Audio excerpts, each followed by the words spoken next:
Nagbukas ang mga otoridad ng Libya na imbestigasyon sa pagbagsak ng dalawang dam noong nakarang linggo na nagdulot ng mapangwasak na baha at bumatay sa mahigit 11,300 katao sa lungsod ng Derna sa Libya.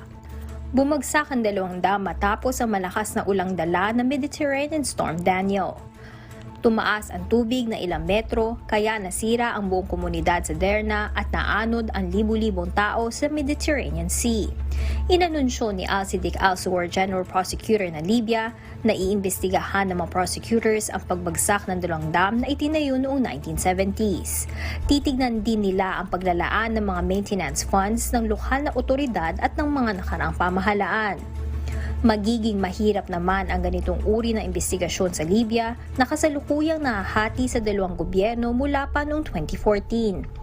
Ang silangang bahagi ng bansa ay nasa ilalim ng kontrol ni General Khalifa Hifter at ng kanyang South Libyan National Army, habang ang karibal na pamahalaan nakabase sa kabisera at may kontrol sa karamihan ng pambansang pondo at nangangasiwa sa mga infrastructure projects.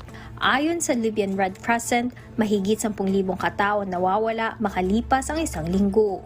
Sa ngayon, patuloy pa rin ang paghahanap ng mga labi sa mga putik at nabuwal na gusali. Abby Valdez, UNTV News and Rescue.